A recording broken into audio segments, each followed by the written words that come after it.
కుర్మ సంఘానికి సంబంధించినటువంటి శ్మశాన వాటిక అంటే పూర్వీకులు పరంపరగా వారి యొక్క శ్మశానాలన్నీ ఇక్కడనే చేసేటువంటిది పరంపరగా కొనసాగుతుంది.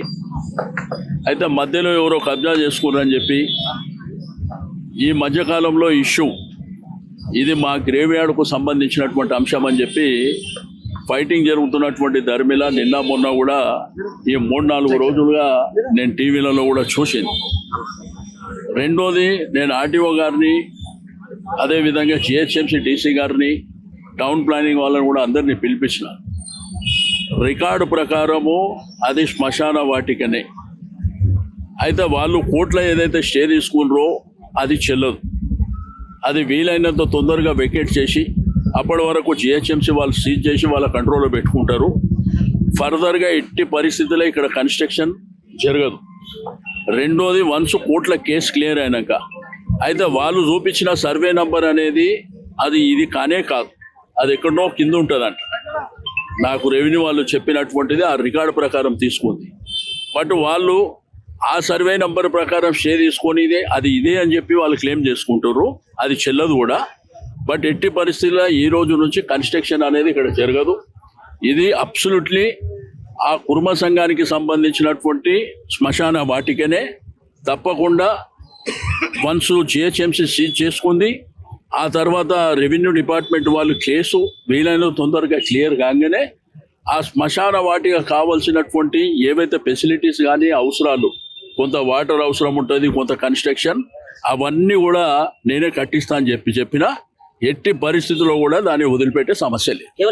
అంటే 16 ఎకరాలకు సంబంధించిన గ్రేవ్ యార్డ్ చూపెడుతుంది కదా. నాకు పర్టికులర్ ఈ యొక్క శ్మశాన వాటిక ఇష్యూే రైజ్ అయి ఉన్నది. ఇక్కడ ఆ 16 ఎకరాల క్లెయిమ్ ఎక్కడ నా దృష్టికి రాలేదు. అది కూడా వస్తే తప్పకుండా వాళ్ళ మీద యాక్షన్ తీసుకోమని చెప్తాం. నేను కూడా గవర్నమెంట్ కూడా ఒక లెటర్ రాస్తున్నా.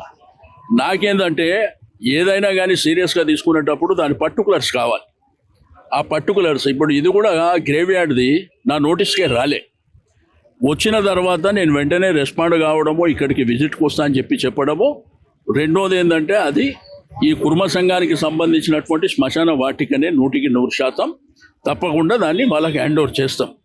ఇక ఫర్దర్గా మీరు అడిగింది వాళ్ళు ఏమైనా రికార్డ్స్కి ఇట్లా తీసుకొని వస్తే తప్పకుండా దాని మీద కూడా ఫైట్ చేస్తాం. సార్ ఇప్పటి వరకు కూడా మార్వాడి సామాజిక వర్గానికి చెందిన వాళ్ళు ఇది కబ్జా పాల్పడుతున్నారని కుర్మ సంఘానికి సంబంధించిన వాళ్ళు చేస్తారు ఆరోపణలు. దీని వెనకాల పొలిటీషియన్స్ ఉన్నారని చెప్పని ఎవరున్నా వదిలిపెట్టే సమస్యనే లేదా.